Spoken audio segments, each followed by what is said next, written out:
I did hear President Obama once say that being mayor is the second hardest job in politics, next to being president of the United States. I think it's the best job because you get to walk the streets. You actually get to see your policies in action, whether they're working or whether they're not working. You get a poll every day. You know how people are feeling about you and how they're feeling about the city. We're the ones on the ground.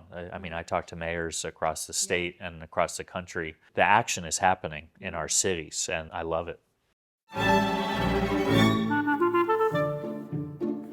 If you had asked me a few years ago what makes a city great, I would have answered concert halls, parks, museums, schools, hospitals, and public spaces.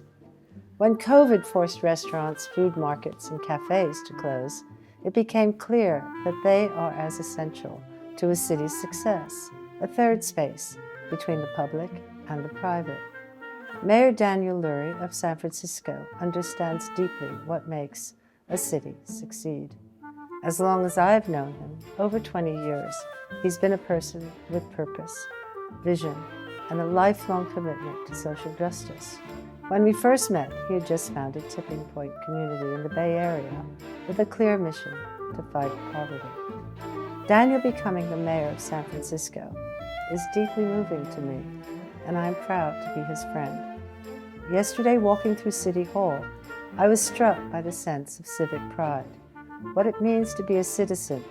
We saw people getting married, paying taxes, learning about their city's history. We also saw the team in his office working with focus and commitment, serving the people of San Francisco.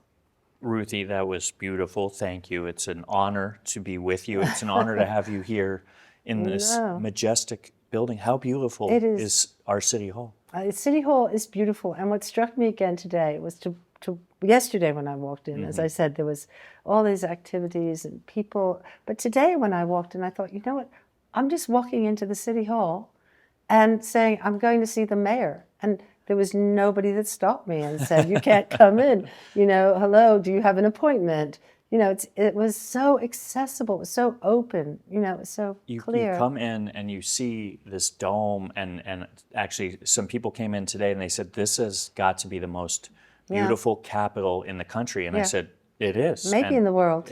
Well, you know? I'll take your word for it. And it is an honor and a privilege to come to work every day. And I get joy. There's so many people that get married here every day. I love that. So if you're even thinking about being in a bad mood, you walk in. I thought you were going to say if you ever think about being married. This was where I'm getting married. You know, I was born and raised here. So to be the mayor of your hometown is a wild, thrilling, joyful experience. It's hard, but I love the job. I love my job. And I don't think about it as work. You know, that old saying. That old saying. You'll never work a day in your life if you love your. So. We never. I was told that was Steve Jobs, but then I was told it was an old Chinese proverb. One of them too. We can give Steve the credit. Let's give it to Steve Jobs. We are in San Francisco. So the quote is: "If you have a job you love, you'll never have to work again." You'll never work a day in your life. I think, something like that, which is true. It's how I feel. But people, when they think of San Francisco, they think about coming to get married here, coming for vacation, coming to go on their honeymoon. And they're rooting for us. And I think the last few years there was this, it's so bad what happened, or are you safe there? And I think what we've proven is that the people that bet against our city, it was a bad bet. Not only are we on the rise, but you know, we're getting our hope. We're getting that optimism back. A year ago, Ruthie. What was it like? Before we took office, 25% of San Franciscans thought we were heading in the right direction. Today, that number is 62% think we're heading in the right direction. And I think that's a statement of like, okay, we got our shoulders up. We can feel proud of our city again. We have the eyes of the world. We have not only this incredible podcast here in San Francisco, but we got Super Bowl 60 coming here. We have World Cup. We have 6 matches coming to San Francisco Bay Area. And so there's so much excitement and energy in our city right now. And I hope all your listeners will They will come visit. They will. It's a very international city that represents other countries. So Yeah. you have consulates. How many consulates do you have? I think it's like Something like 70 or 80. Yeah. We have so many. Our chief of protocol, Penny Coulter, Yes. does an incredible job, Yeah. and they all want to be in San Francisco, and Yes. we're always about building bridges and bringing citizens of the world from everywhere here to San Francisco, but welcoming them Yes. here. It is amazing how many flag raisings. Tell me about a flag So raising. you come in. It's a country's national day, and we go out to the mayor's balcony and we raise their flag and we celebrate with their food and we sing their national anthem. And it's been a great learning experience for me and our office. Penny's doing a remarkable job, but everybody from all over the world wants to put down a flag here in San Francisco. And not only are we the home of AI, but we're our arts, our culture are the envy of the world, and we've been able to celebrate that again this past year. They say very often, the phrase again, politicians campaign in poetry and rule in prose. But it seems to me that you did both. You both campaigned in prose and poetry, and you're ruling in poetry and prose, because the way you're talking is very visionary, but it's also very rigorous. What I believe city government should be in the business of are really some basics, and that is public safety, like making people feel safe, making our restaurateurs, our chefs, our entrepreneurs feel safe running their small business or their restaurant. When I was campaigning, and I did campaign for a year and a half, no one knew who I was. There were not a lot of people that gave us a shot at winning, but I just walked the streets. I knocked on doors. I went to a bunch of restaurants, and people were scared to keep their store open past 8:30, 9 o'clock, because their employees would have to walk home, and they were scared about different things. And what we have said is nothing else matters if we can't have our residents, our tourists, our visitors, our small business owners feel safe. And crime this year, or 2025, was down 30%, and we're making strides and we're coming back.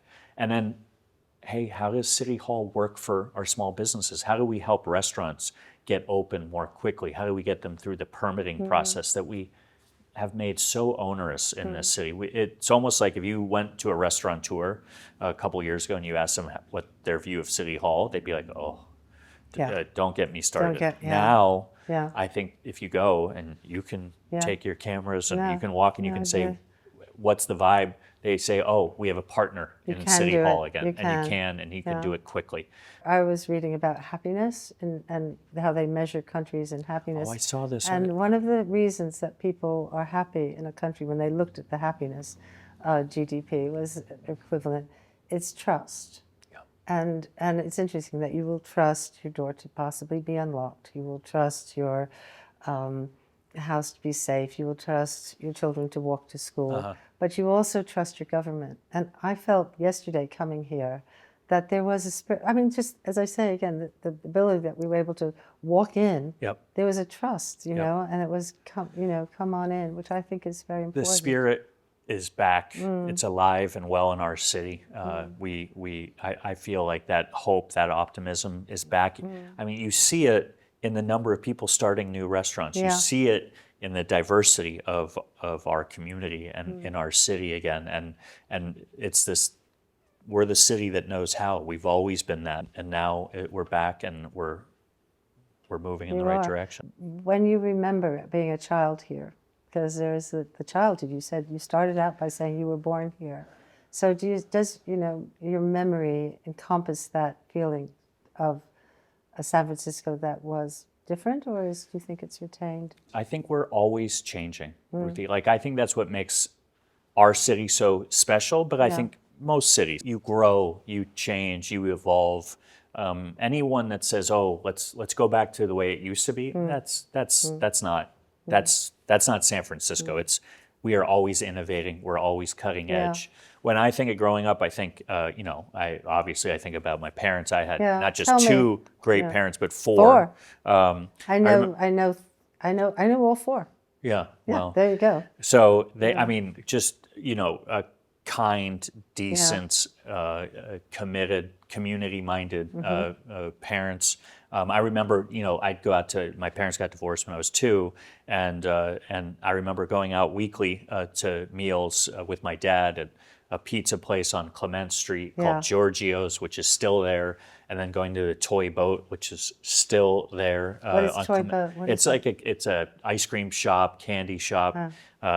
Our friend Amanda Michael took it over recently, and it's just go get good ice cream, go get candy, go get good cookies that she bakes. So I remember, our neighborhoods. The restaurants I remember are I'd have dinner with my dad once a week or every 2 weeks. My brother and we go to a place on Union Street called the Blue Light Cafe, and I have chicken fajitas every single time. That's every time. The musician Boz Scaggs owned it, and his son and I grew up together. Just Boz is amazing, and he owned this Blue Light Cafe, and we had our table every Wednesday night. My dad and my brother and me, so we had fond memories of that, and Giorgio's, and then.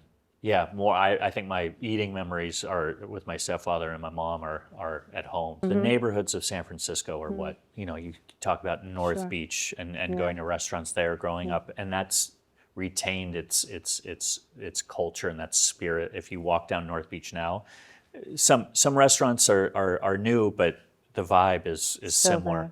It was Mimi and your father Brian, who I both know. Tell me about waking up in the morning and how is your I'll tell you.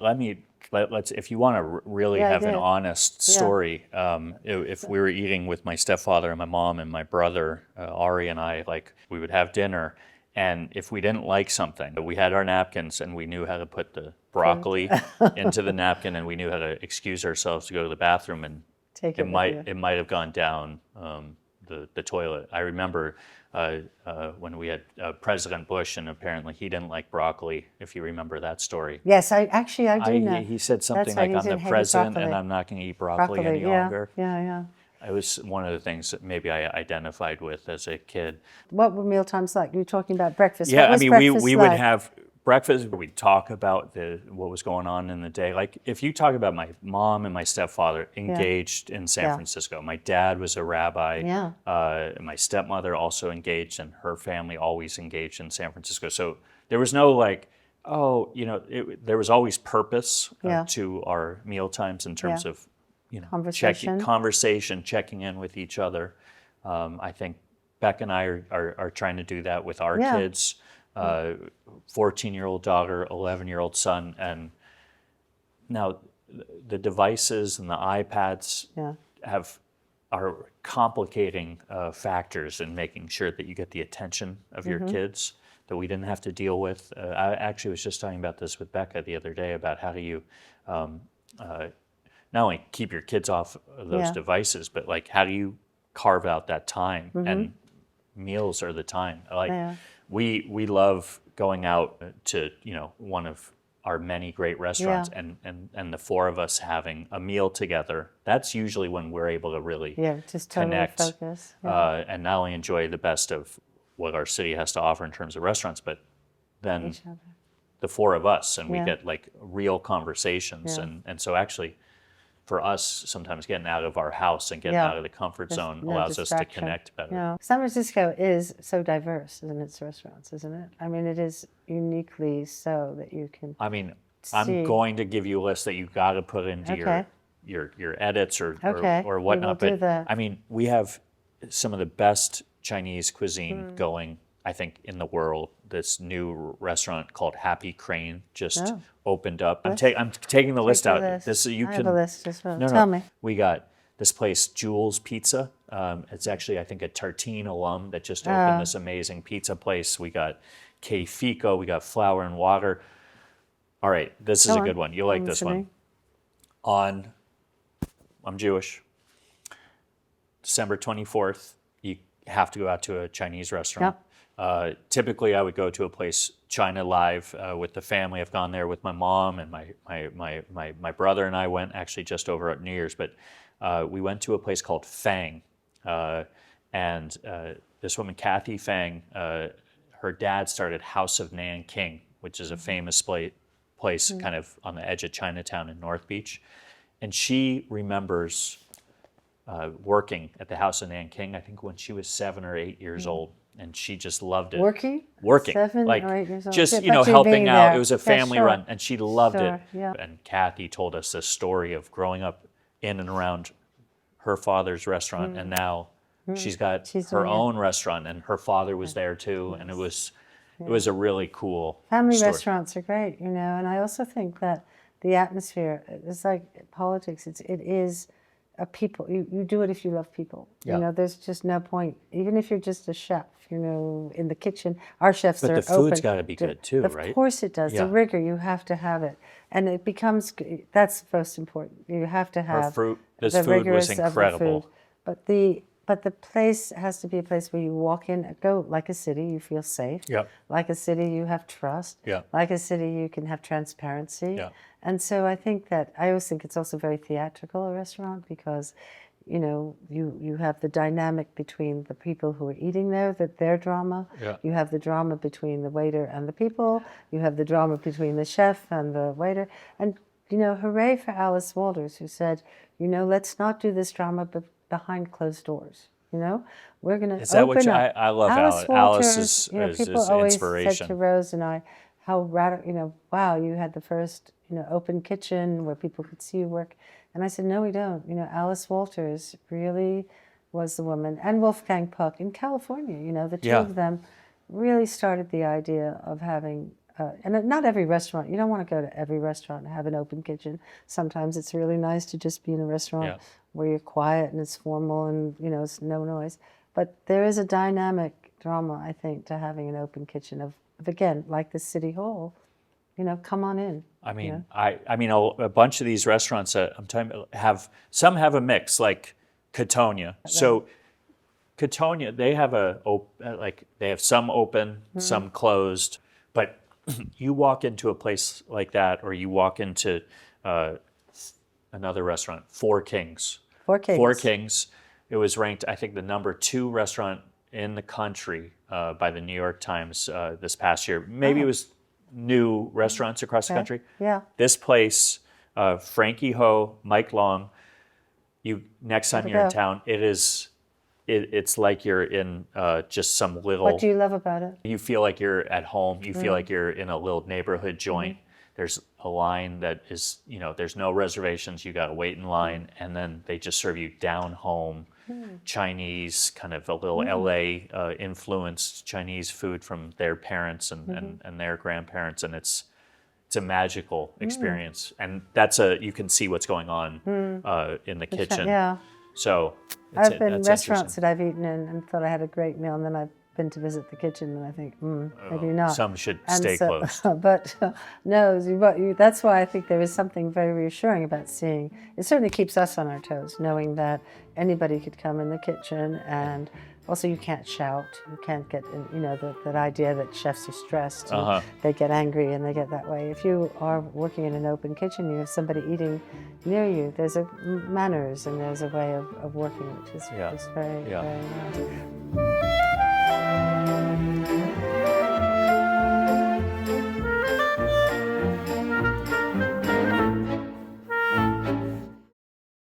Were your grandparents involved in your early period? My mom's mom, mother, her name was Mima, at least to me. She was an incredible influence. Did you call your grandmother Mima? Mima. That's what my children Call you? My one side of the family, grandchildren call me Mima. Okay. They called my mother Mima. That's a nice. Yeah. experience. Oh, it's all. She was funny, amazing.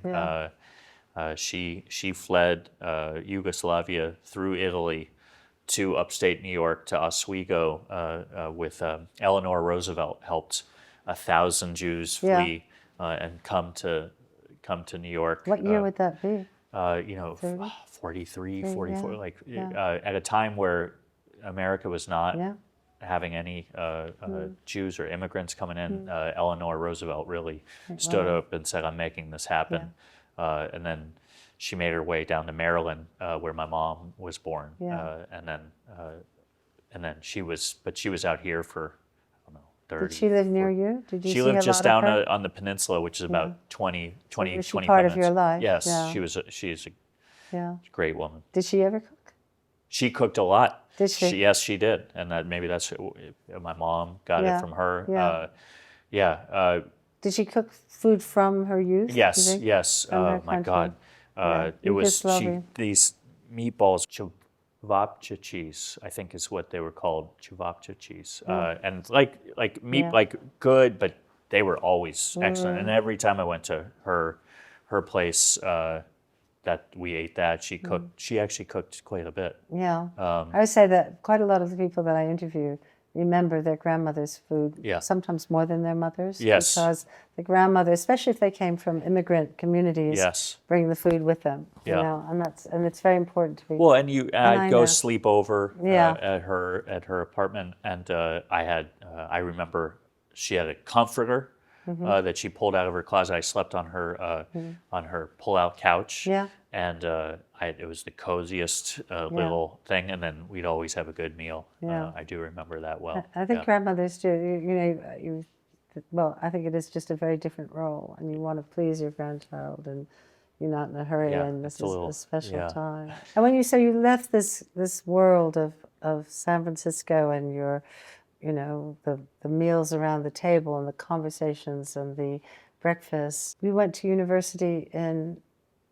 I went to Duke University in North Carolina. Was it a culture shock for you to? I think, I mean, it was different, but Yeah. I had a really good experience there. I spent one summer in Washington, D.C. I interned for Speaker Emerita Nancy Pelosi. Yeah. Had a great time. And then what was when you left? So I left. I went and worked. So I did a summer interning, and then I worked on Bill Bradley's presidential campaign in Iowa, and I did field organizing, What knocking year on was doors. that? That was the 2000? 2000, Yeah. February 2000. But I got there. I graduated in May of 1999, and immediately went to Des Moines, Iowa, and was there all summer through the February caucuses, Iowa caucuses, and then What did that you didn't learn go. from that? I learned about listening to people. People want to be heard, and when you are canvassing and going door to door, and you're a field organizer, you're not only telling people about your candidate, but you're also listening to people about what is going on in their lives.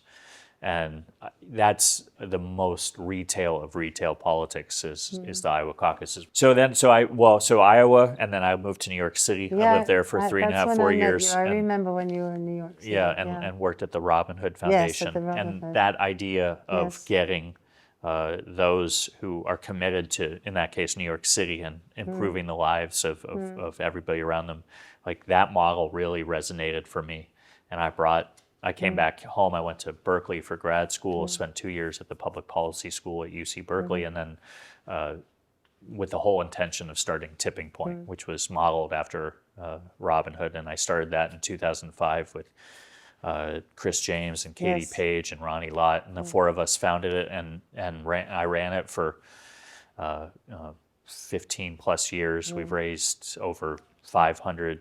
Now maybe it's closer to $600 million to tackle issues of poverty in the San Francisco Bay Area, and got involved in the community that way. When you were involved with Tipping Point, were you aware and was it a concern to you about food poverty? Because there's poverty of education, there's poverty of love, there's poverty of guidance, but we also know that in this country and in the United Kingdom, we again talking about COVID, we found out that the children who didn't have school lunch because they weren't going to school, that was their meal of the day, and we know that in New York, where I grew up, that in the South Bronx and in areas of poverty, there are no food stores. Yep. There are no Food there's no deserts is what we vegetables. call them. Yeah. So what We have those issues here in San Francisco. There's no question. We have we actually had a meeting of all of the food service providers and those that deliver meals to our seniors. A program called Meals on Wheels here in the United States, and they do really good work in San Francisco. We have the food bank. We have a really important satellite organizations that work in culturally competent ways with different communities, making sure they get the food right into communities. we at Tipping Point, we Yeah, tell me actually about that. at 2008 during the financial crisis, we actually started saying, okay, food is number one, and what we You found said that food is number one. I mean, it's Yeah. like you Housing, food, yeah. housing, food. You Yeah, know yeah. the most important things. We actually never funded it because what happened in 2008 was we found out that all the private philanthropy, a lot of government, they went actually and filled that void. Really? And so what we found out during that time in 2008 was some of the other softer things like mental health was the first thing to get cut because people would say, "Oh, we got to get people food, we got to get people shelter," which is, there, there's no critique on it, but we at Tipping Point were like, "Okay, where's money not going?" It was always housing, education, employment, and early childhood care. So we focused on really sustainable, durable ways of moving somebody out of poverty. Now, food is essential. We do a lot of funding of food programs here in San Francisco at the government level. And I will tell you something that I'm really proud of our city this past year. When the government shut down in Washington, they stopped funding SNAP, which is our food program here in the United States. It was the first time, I think, since the 1960s that there was no funding going out. We had 112,000 San Franciscans that were going to go without food. We, alongside my colleagues on the Board of Supervisors, which is our city council here, we sprung into action. From the day we said go to the day we got 112,000 people, basically benefits. We sent them cards that would give them access to food or money for food to replace what they were losing from the federal government. We raised $18 million, 9 from city government, 9 from philanthropy. That $18 million covered food for the month of November for 112,000 San Franciscans. So when people say, well, government can't do this, can't do that, in 7 days, we made that happen. And that's because of the people at the Board of Supervisors. It was because of some great private philanthropy, and it was because our city showed its true values, and that is that we look out for our community, we look out for our immigrants, we look out for those that are struggling in a city that we have a lot of work to do in terms of affordability. It is an incredibly expensive city to live in, and so I was proud of that moment. Yeah, you should be. I'd call you an athlete. And also you have a job which is athletic. You have to train yourself and teach how to eat. Do you think about your efficiency in terms of? It's funny that you say that. I do. I don't. I try to do that intermittent thing. I don't eat till 12 o'clock. Okay, let's talk about your day. You wake up this morning. What did you have a breakfast? I work out. No, coffee and a Peloton, and then I take my son to school every day, and then I'm in this office after probably walking the streets, talking to people that are out on the streets, and then had all staff meeting. We have an all staff meeting at 9 a.m. every Tuesday. How many people come to that?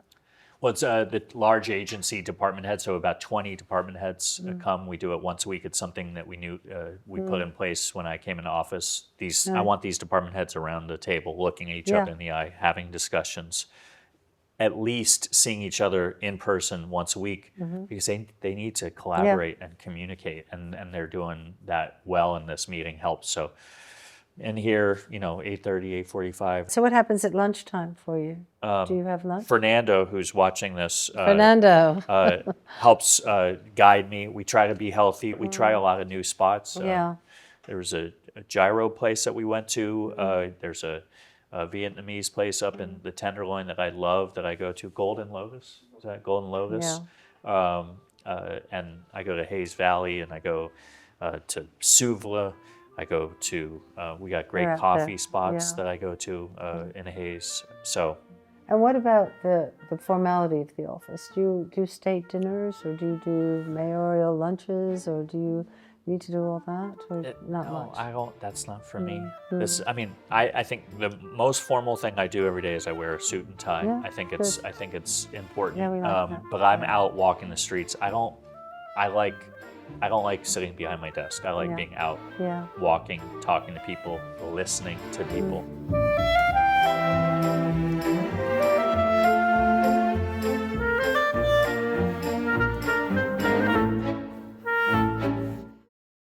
We've had visits in London, we've had visits now in San Francisco, we've been together in different places. But one of my memories is being with you in Liguria. We were just near Santa Margherita. Teo was there. We swam, we walked, and of course we ate.